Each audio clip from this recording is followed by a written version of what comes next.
Hello student, this is Pankaj Kumar. Welcome to Bullseye channel. Student, in this video we are going to learn to know the naming of coordination compounds in inorganic chemistry. Student 10+2 के syllabus में inorganic chemistry में coordination compounds पूछे जाते हैं, उनके naming पूछे जाते हैं और कोऑर्डिनेशन नंबर या उसका इफेक्टिव एटॉमिक नंबर भी पूछे जाते हैं। तो इन्हें कैसे फाइंड आउट करते हैं, इनका नेमिंग कैसे होता है, इनके इफेक्टिव एटॉमिक नंबर कैसे निकालते हैं, इनमें बहुत सारे छोटे छोटे टर्म्स हैं, वो सारी चीज़ें इस वीडियो में I am going to explain. So student, video के अंत तक बने रहिए। One by one each and every term I will explain so that you can understand. बहुत सारी छोटी छोटी चीज़ें हैं। Let's start this session student. Listen my words carefully and of course at the end of this video you will come to know how to name coordinate compounds. Student, at first we have to know that coordination number क्या है। The total number of coordinate bonds formed by the ligands in the complex is called coordination number. The total number of coordinate bonds formed by the ligands in the complex is called coordination number. यहाँ कुछ examples है student, जैसे AgCN2 दिया है negative ion, CONH3(3) like this. तो student, how to identify coordination number. Coordination number find out करने का trick ये है स्टूडेंट कि जो भी लिगेंड्स सेंट्रल मेटल, यानी यहाँ पे जो मेटल है, जैसे यहाँ इस एग्जाम्पल में Ag है यानी सिल्वर है, इस एग्जाम्पल में कोबाल्ट है, तो ये जिससे अटैच्ड है, इससे सामने वाला जो अटैच्ड है, जैसे यहाँ पे साइनाइड अटैच्ड है, उसके 2 एटम्स अटैच्ड है सिल्वर के साथ, तो कितने हैं, साइनाइड्स का होल कितना दिया है, 2 दिया है। दैट मीन्स Cn यानी कोऑर्डिनेशन नंबर 2 हो गया। सिमिलरली कोबाल्ट के साथ अटैच है, अमोनिया के साथ अटैच है और अमोनिया का 3 एटम्स है, यानी इसका कोऑर्डिनेशन नंबर 3 हो गया। सिमिलरली नेक्स्ट एग्जाम्पल है, जैसे कोबाल्ट यहाँ पर Cn के 6 के साथ है, इसलिए 6 एटम के साथ अटैच है ये वाला cobalt, that's why coordination number 6। यानी जो भी सेंट्रल मेटल के साथ अटैच्ड होगा, जितने भी नंबर्स ऑफ लिगेंड्स हैं, वो उसका कोऑर्डिनेशन नंबर होता है। ओके, अब आते हैं, याद रखिए इसमें मैं आपको बहुत सारी छोटी छोटी चीज़ें बताने जा रहा हूँ, जिसे आपको just bear in mind so that sum को सॉल्व करते समय या इसे नेमिंग करते समय कोई प्रॉब्लम ना हो। सेकेंड थिंग आती है इफेक्टिव एटॉमिक नंबर, जिसको शॉर्ट में EAN बोलते हैं। Effective atomic number find out करने के लिए स्टूडेंट उसका एक फार्मूला होता है, atomic number minus oxidation number plus 2 into coordination number. फिर से याद कीजिए formula. Effective atomic number find out करने के लिए जो भी गिवन कोऑर्डिनेशन कंपाउंड रहेगा, उसका effective atomic number find out करने के लिए फार्मूला है atomic number minus oxidation number plus 2 into coordination number. जैसे मैं एक एग्जांपल यहाँ पर दिया है, देखिए ये है आपका K4FeCN6। तो इसको मैंने इस जो सॉल्व किया है उसे कैसे सॉल्व किया, उसे एक एग्जांपल से मैं बता रहा हूँ, आप देखो ध्यान से।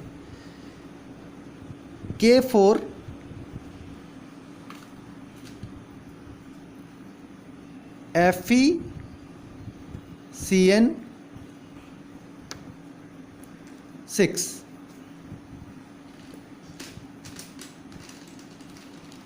तो इसको मैंने लिखा, ये कोऑर्डिनेशन कंपाउंड हो गया।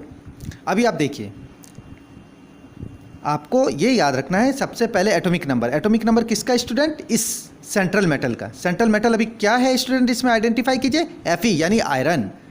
तो आप पहले लिखिए atomic number minus oxidation number plus 2 into coordination number. आपके पास कोऑर्डिनेशन नंबर तो आपको समझ में आ गया होगा कि एटम के साथ कितने अटैच्ड हैं, साइनाइड के 6, तो दैट मीन्स यहाँ पर तो आपका हो गया 2 इंटू 6। Correct student. अब ये जो एटॉमिक नंबर है वो आपको पता है कि आयरन का 26 होता है, आप लिख लीजिए 26। बच गया ऑक्सीडेशन नंबर। फर्स्ट ईयर में आप ऑक्सीडेशन नंबर निकालना सीखे हो, ठीक है। तो उसको कैसे करोगे, देखो पोटेशियम का आप जानते हो 1 होगा, 1 इंटू 4 एटम्स हो गए। आयरन जिसका निकालना है वो तो X हो गया, और साइनाइड का -1 होता है, तो -1 इंटू 6, इस तरीके से इक्वल टू 0, ठीक है। तो यहाँ 4 इंटू 1 4 हुआ, plus x minus 6 equal to 0, यानी x आपका कितना हो गया, -6 + 4 -2 गोज दैट साइड तो 2। तो ये क्या हो गया आपका स्टूडेंट, ऑक्सीडेशन नंबर। आप इसको यहाँ पर पुट कर दो। तो इस तरीके से 26 - 2 24 + 12 दैट मीन्स आ गया आपका 36। याद रखेंगे स्टूडेंट, ये जो इफेक्टिव एटॉमिक नंबर है, जो भी आंसर आता है वो मोस्टली एंड प्रोबेबली हमेशा नोबल गैस का नियरेस्ट आता है। जैसे 36 जो है वो क्रिप्टॉन का होता है। किसका होता है स्टूडेंट, क्रिप्टॉन का होता है। तो देखिए नियरेस्ट उसका 36 क्रिप्टॉन के नियरेस्ट आता है। इस तरह से कोऑर्डिनेशन कंपाउंड्स के ज़्यादातर इफेक्टिव नंबर्स नोबल गैस से के आसपास आते हैं। एक और देखिए स्टूडेंट, जैसे मैं एग्जांपल लिया K2 प्लैटिनम क्लोरीन के 6 है मान लीजिए सपोज। तो ये क्या चीज़ है, तो ये जो प्लेटिनम है ये आपका मेटल हो गया, सेंट्रल मेटल। तो इसका अगर हम लोग को effective atomic number find out करना तो कैसे करेंगे स्टूडेंट, सबसे पहले एटॉमिक नंबर लिखेंगे। प्लेटिनम का होता है स्टूडेंट 78 लिख दिया मैंने, फिर माइनस ऑक्सीडेशन नंबर। तो फटाक से आप ऑक्सीडेशन नंबर निकालिए, बोलिए K2 है तो क्या होगा स्टूडेंट, K का 1 होता है तो 1 × 2। प्लेटिनम को तो आप x मानोगे क्योंकि उसका निकालना है मेटल का, और Cl का -1 होता है स्टूडेंट, इसलिए -1 × 6। तो इस तरह से इक्वल टू 0, क्योंकि यहाँ पे अभी कोई भी एनियोनिक नहीं है, मीन्स एनायंस नहीं है। अगर यहाँ मान लीजिए -2 होता तो आप यहाँ पे 0 के जगह पे -2 लिखते, -3 होता तो -3 लिखते। अभी कुछ नहीं है तो 0 हो गया, तो 2 1 2 2 हो गया, प्लस x -6 इक्वल टू 0, यानी x - 4 equal to 0, therefore x equal to 4। ये हो गया आपका ऑक्सीडेशन निकालने का तरीका, ऑक्सीडेशन नंबर निकालने का तरीका। स्टूडेंट ये फर्स्ट ईयर में भी आप पढ़े हो, थोड़ा सा रिवाइज कर लोगे, बहुत ज़रूरी चीज़ है। तो इस तरह से 78 माइनस आपका ऑक्सीडेशन नंबर इसका आया 4, तो आप लिखोगे 4 plus 2 × coordination number. Coordination number तो आप समझ गए हो कि सेंट्रल मेटल से के साथ जो अटैच्ड होता है जितना, तो अटैच कितना है अभी 6, यानी इसका भी हो गया 6। 78 - 4 यानी 74 हो गया, 74 प्लस 6 2 12, दोनों मिला के हुआ 86। 86 किसके नोबेल, किस नोबेल गैस का है, तो बोलिएगा xenon, radon, sorry radon RN। तो इस तरीके से नोबेल गैस का नियरेस्ट 86 आया। आप जानते हो नोबेल गैस का सारा चीज़ मैंने एक बार बताया था आपको मेंडली पीरियोडिक टेबल में। हीलियम आपका 2 हो गया, नियोन आपका 10 हो गया, आर्गन आपका 18 हो गया, ओके। फिर क्रिप्टॉन आपका 36 हो गया, जेनॉन आपका 54 हो गया, और रेडॉन आपका 86 हो गया। ये सब माइंड में रखना है क्योंकि इसी के नियरेस्ट आपको कोऑर्डिनेशन कंपाउंड्स के इफेक्टिव एटॉमिक नंबर आएंगे। So with the help of this method now you will come to know that how to find out effective atomic number of given coordination compounds. बहुत सारे examples हैं, different examples लेके आप इसको practice कर सकते हैं। अब स्टूडेंट आइए, कुछ और भी चीज़ें जानना जरूरी है इस वीडियो में, मैं आपको बता रहा हूँ। देखिए ये है आपका, मैंने एक एग्जांपल लिया है जिसमें बहुत सारी चीज़ें, छोटी छोटी चीज़ें आपको जानना है कि किस तरह से कोऑर्डिनेशन कंपाउंड्स के नेमिंग को कंप्लीट करते हैं। ये मैं एग्जांपल लिया, देखिए Ni यानी निकेल, अमोनियम का 6 है और Cl2 है। जब कैसा ऐसा एग्जाम्पल रहेगा तो इसमें क्या क्या चीज़ें हैं देखिए ध्यान से। इस बॉन्ड में Ni के आगे, इस ब्रैकेट के आगे कुछ मेटल नहीं है, कोई भी एलिमेंट नहीं है, ये सारे लिगेंड्स हैं।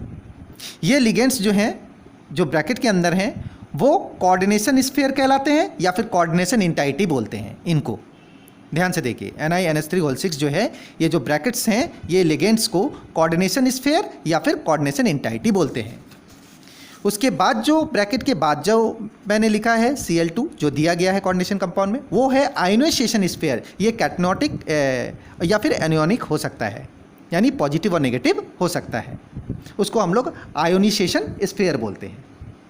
याद रखेंगे, इसमें याद कर लीजिए कि अगर कैटियोनिक कॉम्प्लेक्स है तो पॉजिटिव लेंगे, देख लीजिए यहाँ लिखा मैंने पॉजिटिव। अगर एनियोनिक कॉम्प्लेक्स है तो नेगेटिव, और अगर न्यूट्रल है तो कोई बात नहीं, कुछ नहीं दिया है तो NO यानी न्यूट्रल हो गया। अब इसके इस कोऑर्डिनेशन स्फीयर के आगे जो रहता है ये है सेंट्रल मेटल। इसका नाम सिंपल निकेल ही बोलेंगे, लेकिन अगर वो एनियोनिक स्टेट में है, देख लीजिए यहाँ लिखा मैंने माइनस, एनियोनिक स्टेट में है तो सेंट्रल मेटल का नाम चेंज हो जाएगा और उसका जो सफिक्स है वो ATE एट हो जाएगा, मतलब जैसे मान लो Zn है तो जिंकेट, आयरन है तो फिरेट, अगर सिल्वर है तो सिल्वरेट। इस तरह से एट हो जाता है। कब? जब एनियोनिक नेचर का होगा तब, यानी यहाँ पर माइनस वगैरह दिया रहेगा तब, आयोनाइजेशन नेगेटिव होगा तब। अब इस लिगेंड्स में देखिए आपको क्या याद रखना है, इस जो भी कोऑर्डिनेशन कंपाउंड देगा उसमें लिगेंड्स को पहचानना है। याद रखेंगे जब इसका नेमिंग करेंगे तो क्या क्या बातें याद रखेंगे स्टूडेंट्स? याद रखेंगे कि जब भी कोऑर्डिनेशन कंपाउंड्स का नेमिंग होता है तो देखिए यहाँ पे मैंने लिखा है कुछ इंपॉर्टेंट चीज़ें। स्मॉल लेटर से स्टार्ट करते हैं स्टूडेंट। सबसे पहले जो भी नेम आप दिखोगे तो स्मॉल लेटर से स्टार्ट करोगे। अगर एक ही ग्रुप के कई मेंबर्स होंगे तो उनको अल्फ़ाबेटिक ऑर्डर में करेंगे। जैसे क्लोरीन, ब्रोमीन, आयोडीन दिया गया है तो क्लोरीन पहले होगा, सबसे पहले ब्रोमीन होगा, फिर क्लोरीन होगा, फिर आयोडीन होगा। अगर वो 2 बार है तो डाई, 3 बार हो तो ट्राई, 4 बार है तो टेट्रा, 5 है तो पेंटा, है ना, 6 है तो हेक्सा। मोस्टली 6 तक आपको दे सकता है। और अगर ईएन का 1, 2 डाई एमीन वगैरह दिया है और वो डबल रिपीट हो रहा है तो उसको 20 ट्रिस या टेट्राटिस, इस तरह का ईएन अगर लिखा है तो आप 20 ट्रिस या टेट्राटिस को यूज़ कर सकते हो। ये सारे स्मॉल लेटर में ही लिखने होंगे। और एक चीज़ याद रखना है स्टूडेंट कि जैसे ये नेम हो जाता है तो उसके बाद ही आपका ऑक्सीडेशन स्टेट को शो करना होता है। ये ऑक्सीडेशन स्टेट के अंदर वाला काम पैरेंथेसिस कहलाता है, जो रोमन लेटर में लिखा जाता है। ये क्या चीज़ है? ये यही वाला ऑक्सीडेशन नंबर है जिसको हम लोगों ने निकालने सीखा है। अगर 2 आया तो आप यहाँ पे 2 नहीं लिखोगे, रोमन लेटर में 2 लिखोगे ऐसा। अगर 4 आ रहा तो I4, इस तरह से, जैसे रोमन लेटर में लिखते हैं 1 2 3 4, इस तरह से 1 2 3 या 4 ही लिखना होता है। बट वो रोमन लेटर्स में पैरेंथेसिस को सिम्बॉलिकली शो किया जाता है। अगर हाइड्रोजन है या फिर ब्रोमीन है ना, साइनाइड है, क्लोरीन है, तो सिंपल नेम तो वही होता है। लेकिन कोऑर्डिनेशन कंपाउंड्स में लिखते समय, नेमिंग करते समय, अगर ब्रोमीन है तो वो ब्रोमाइड है ना, ब्रोमाइड, तो वो ब्रोमाइडो हो जाएगा। यानी IDE हट करके IDO हो जाएगा। देख लीजिए, इन सब छोटी छोटी बातों को माइंड में सेट कर लीजिए। जितने भी हैं, जैसे क्लोराइड है तो क्लोरिडो हो जाएगा, ब्रोमाइड है तो ब्रोमिडो हो जाएगा, आयोडाइड है तो आइडो हो जाएगा, साइन है तो साइनो हो जाएगा, हाइड्रोजन है तो हाइड्रोडो हो जाएगा, और अगर वाटर है तो एक्वा हो जाएगा, अमोनिया है तो एमीन हो जाएगा, NO है तो नाइट्रेटो हो जाएगा, और CN है तो साइनो हो जाएगा। ये कुछ ऐसे प्रीफिक्स और सफिक्स हैं जिसको आपको माइंड में रखना है जब कोऑर्डिनेशन कंपाउंड्स के नेम को हम लोग लिखेंगे। तो ये जो छोटी छोटी बातें हैं, ये मैंने आपको कोऑर्डिनेशन कंपाउंड से रिलेटेड छोटी छोटी टर्म्स को एक्सप्लेन कर दिया है। Listen this audio and video again and again so that each and every term आपके माइंड में सेट हो सके। अब कुछ एग्जांपल्स देखिए किस तरह से नेमिंग करते हैं। एग्जांपल्स देखोगे तो समझ जाओगे। जैसे मैंने लिखा AgNH3 होल 2, इस तरह से मैंने एक कंपाउंड लिया, तो इसको क्या नेम देंगे? तो स्टार्ट कीजिए। देखिए, सेंट्रल एटम को तो बाद में देते हैं, पहले क्या रहते हैं स्टूडेंट? देखिए मैंने लिखा था, देखिए लिगेंड्स, पहले लिगेंड्स, फिर सेंट्रल एटम, फिर पैरेंथेसिस। तो सबसे पहले इसमें है आपका लिगेंड्स NH3, यानी अमोनिया लिखना होगा। अमोनिया के कितने हैं? 2 हैं। 2 को क्या बोलते हैं स्टूडेंट? डायमीन। तो पहले लिखिएगा डाई, AMMINE, डायमीन। देखिए स्मॉल लेटर में मैं लिख रहा हूँ, कोई गैप नहीं है, डायमीन। और ये क्या है? चूंकि इसमें कोई भी नहीं, ये एनियोनिक स्टेज, सॉरी कैटोनिक स्टेट है, कुछ भी नहीं दिया है, दैट्स वाई Ag को क्या बोलते हैं? सिल्वर। तो सिल्वर लिख दीजिएगा, इसमें कोई नाम चेंज नहीं होगा, सेंट्रल मेटल का नाम चेंज नहीं होगा। अगर ये नेगेटिव आयंस होता तो सिल्वरेट बोलते। Diamine, silver. अब चूंकि इसका ऑक्सीडेशन स्टेट यहाँ पे लिखना पड़ता है, पैरेंथेसिस में लिखना पड़ता है, तो इसका ऑक्सीडेशन स्टेट कितना होगा स्टूडेंट? कुछ नहीं है, चूंकि प्लस है, मान लीजिए ये प्लस है, कुछ नहीं है, तो इसका 1 होगा। क्योंकि कोई NH3 को हम लोग 0 बोलते हैं, साइनाइड का -1 बोलते हैं, H2O का 0 बोलते हैं, ठीक है। तो इसलिए कुल मिलाकर के इसको X प्लस, इसका अगर ऑक्सीडेशन स्टेट निकालोगे तो कैसे निकालोगे? Ag का तो आप X ले लिए, इसका तो 0 हो गया, लेकिन इधर में 1 है, तो इस तरह से आपका 1 एटॉमिक स्टेट है। तो इसको आप रोमन लेटर में 1 लिखिएगा। इसका आंसर हुआ डायमीन सिल्वर 1, आयोन आप लिख सकते हो। नेक्स्ट आता है एक और एग्जांपल लिए, जैसे CO मैंने लिया, NH3 5 ले लिया मैंने, फिर Cl मैंने ले लिया, ठीक है, और इसका 2 आयंस है, सपोज 2+ दे दिया मैंने, 2+ दे दिया मैंने, ठीक है, पॉजिटिव है, यानी कैटियोनिक स्टेज है, तो कैटियोनिक स्टेज में पॉजिटिव होता है, और नेगेटिव जो रहेगा तो एनियोनिक स्टेज होता है, जिसमें सेंट्रल एटम का नाम 8 लगा के बोलते हैं। लेकिन चूंकि ये पॉजिटिव है तो इसमें चेंज नहीं करेंगे। तो फिर से देखिए, बोलिए लिगेंड्स कौन सा है? अमोनिया। तो इसको हम लोग अमोनिया नहीं बोलते, अमोनियम बोलते हैं। यहाँ पे एमीन बोलेंगे, यहाँ पे क्या बोलेंगे? अमोनियम नहीं बोलेंगे, ना ही अमोन, यहाँ पे एमीन बोलेंगे। तो ये कितना कितना है स्टूडेंट? देखिए इसका कोऑर्डिनेशन नंबर 5 है, दैट्स वाई इसको बोलेंगे पेंटा, पेंटा एमीन, पेंटा एमीन पहले लिखा मैंने, पेंटा एमीन। उसके बाद देखो Cl का एक ही है, यानी क्लोरिडो। क्या लिखा मैंने? क्लोरिडो, ठीक है, क्लोरिडो लिखा। और उसके बाद कोबाल्ट, चूंकि नाम चेंज नहीं हो रहा, कोबाल्ट, सब देखिए एकदम कोई गैप नहीं, कोबाल्ट। उसके बाद आपका ऑक्सीडेशन स्टेट कितना आएगा, पैरेंथेसिस में लिखना पड़ेगा। तो कैसे निकालिएगा? तो देखिए एक ट्रिक भी सीखिए। यहाँ Cl क्या है, देखिए ये तो आपका 0 हो गया, ओके, ये x हो गया, ये आपका क्या हो गया? -1। तो -1 उस साइड जाएगा, तो 2 और 1 3, आराम से लिख दीजिए 3। तो तुरंत ऑक्सीडेशन निकालने का ट्रिक है ये देखिए Cl का हो गया -1 और यहाँ 2 ऑलरेडी है, तो -1 गोज दैट साइड, 2 1 3। तो इस तरह से पेंटा एमीन क्लोरिडो कोबाल्ट 3 आयोन, इस तरह से आप लिख सकते हो। नेक्स्ट और एग्जाम्पल लीजिए, H2O का एक एग्जाम्पल लेते हैं student, Cr H2O whole 4 Cl2। इसको आप क्या लिखोगे? और इसमें भी प्लस दिया हुआ है, तो इसको स्टूडेंट कैसे नेम बनाएंगे? देखिए पहले लिगेंड्स का लिखिए, पहले लिगेंड्स का नाम होता है, फिर सारे लिगेंड्स कंप्लीट होने के बाद मेटल को देंगे, सेंट्रल मेटल, उसके बाद फिर पैरेंथेसिस यानी ऑक्सीडेशन स्टेट को लिखेंगे। तो पहला लिगेंड है H2O, H2O को क्या बोलते हैं स्टूडेंट? मैंने बताया अभी एक्वा, चूंकि ये 4 हैं तो क्या हुआ? टेट्रा एक्वा, टेट्रा एक्वा हो गया। स्मॉल लेटर याद रखिएगा, नो गैप, टेट्रा एक्वा। फिर क्लोरीन का 2 है, तो क्लोरीन तो नहीं बोलते, क्लोरिडो बोलते हैं, चूंकि ये 2 है तो डाई क्लोरिडो, डाई क्लोरिडो, ओके। और उसके बाद क्या है? क्रोमियम, चूंकि कैटोनिक स्टेट है तो नाम चेंज नहीं होगा, क्रोमियम लिखेंगे, क्रोमियम, ओके।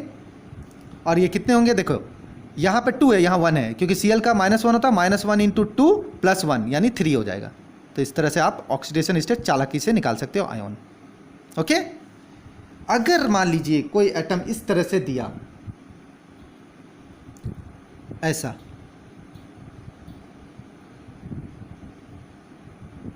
FeH2O2 से ऐसा दे दिया, मान लीजिए FeH2O होल 2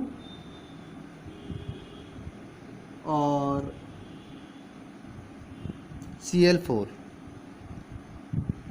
ठीक है। और ये माइनस दे दिया, आप सपोज, ध्यान से देखिएगा, ये माइनस दे दिया मैंने, तो ये तो एनियोनिक स्टेट हो गया स्टूडेंट। तब तो अब आयरन का फेरस तो नहीं लिखेंगे, फेरिक नहीं लिखेंगे, 8 लगाएंगे।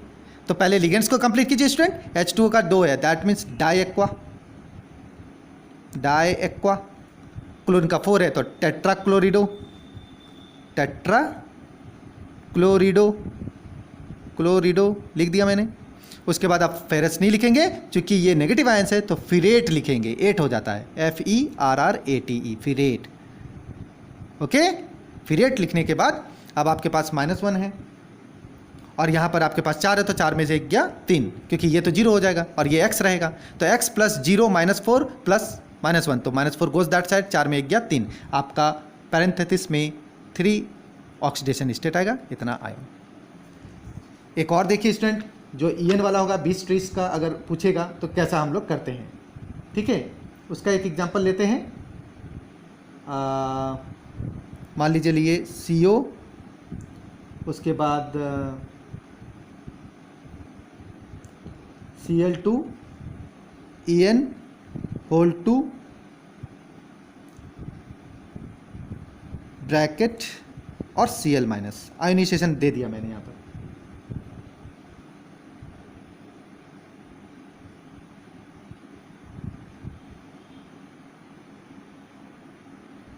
ओके। इसे कैसे करेंगे? फिर से देखिए, मैंने लिखा है CO Cl2 En2 bracket close Cl। तो इसका नाम लिखने का तरीका देखिए, En जब दे देगा ना, लिगेंड्स में अगर En दे देगा ना, तो En का मतलब ही हो गया इथेन 1,2 डायमीन। क्या बोलते हैं इसको स्टूडेंट? En को बोलते हैं इथेन 1,2 डायमीन। तो अब इसमें क्या है, डायमीन लिखने के समय ये चूंकि 2 है इसलिए इसको 20 यूज़ करेंगे। अभी लिगेंड्स याद करेंगे, यहाँ से स्टार्ट करेंगे। ये तो सेंट्रल एटम हो गया कौन, CO, इसको तो बाद में लिखेंगे, पहले है Cl2। तो Cl2 को आप क्या लिखोगे, Cl2 को स्टार्ट करोगे तो आपका होगा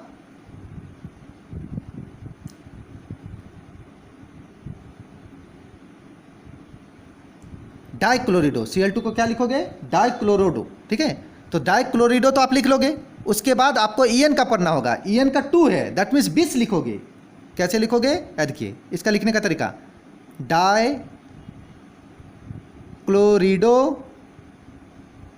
उसके बाद En वाला जब भी शुरू होगा, जब भी ये वाला स्टेज देगा, याद रखिएगा लिगेंड्स में En लिखेगा तो उसको 20 बोलते हैं, क्योंकि यहाँ पे 2 दिया हुआ है।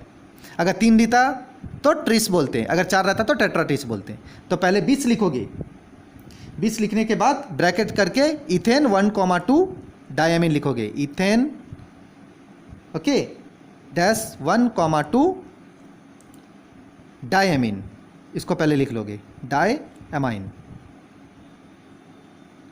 उसके बाद आपके पास है Cl, यानी पहले आपको सेंट्रल एटम पूरा करना होगा, याद रखिएगा। पहले ये वाला नहीं करना होगा, ये आयोनाइजेशन है, ये बाद में कीजिएगा। पहले central atom, central atom CO क्या है, कोबाल्ट, तो आपको लिख दीजिएगा कोबाल्ट। इतना लंबा नाम है कि एक लाइन में आ नहीं रहा है ये, कोबाल्ट। उसके बाद Cl का 2 और इसका 1 यानी 3, ऑक्सीडेशन स्टेट 3, ये एक ही लाइन में लिखिएगा। और लास्ट में जो Cl है उसको अब आप आराम से क्लोराइड लिख सकते हैं। याद रखिएगा आयोनाइजेशन में बाद में जो दिया रहता है या शुरू में जो दिया रहता है उसमें चेंज नहीं होता है, क्लोराइड का क्लोराइड लिखा जाता है। Okay, so this is the way through which you can write the name. कुछ और एक एग्जाम्पल देखते हैं स्टूडेंट, देखिए एक एग्जाम्पल और देखते हैं, इससे आपका पूरा क्लियर हो जाएगा। और इसको नाम हम लोग लंबा करके लिखेंगे, किस तरह से नेमिंग करते हैं। जैसे मैं मान लो एक एग्जांपल लेते हैं जिसमें आयोनाइजेशन के साथ साथ लिगेंड्स का आगे का फॉर्मेट भी रहेगा, तो उसको कैसे हम लोग लिखते हैं, ठीक है।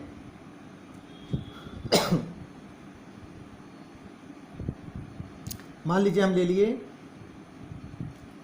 K3CO CN5 और NO दे दिया मैंने।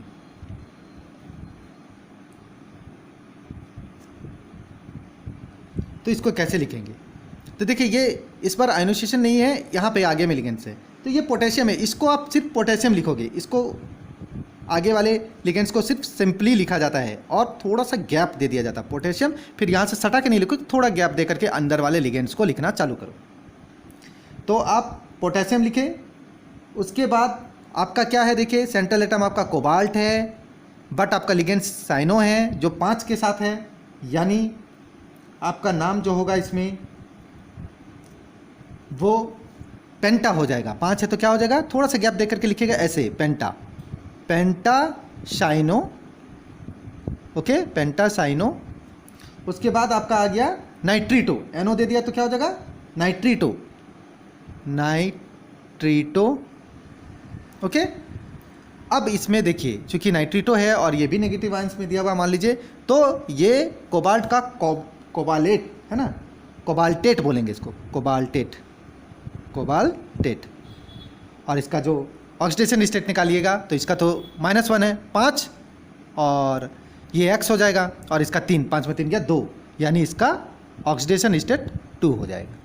तो इस तरीके से इसका नाम पोटेशियम, थोड़ा सा गैप हुआ, पेंटा साइनो नाइट्रीटो कोबाल्ट, कोबाल्टेट और पैरेंथेसिस 2 रोमन लेटर्स होगा। इस तरह से एक लाइन में ही इसको पूरा करने का कोशिश कीजिएगा। इसके बहुत बड़े बड़े नेम होते हैं, तो try to write in a single line. I hope student with the help of these examples you have come to know that how to write coordination compounds name. Rest with some more examples I will make the videos so that you can understand. कुछ और भी इसके term है, next video में मैं इसे explain करूंगा। Till then you just watch this video again and again, of course you can understand. Thanks for watching.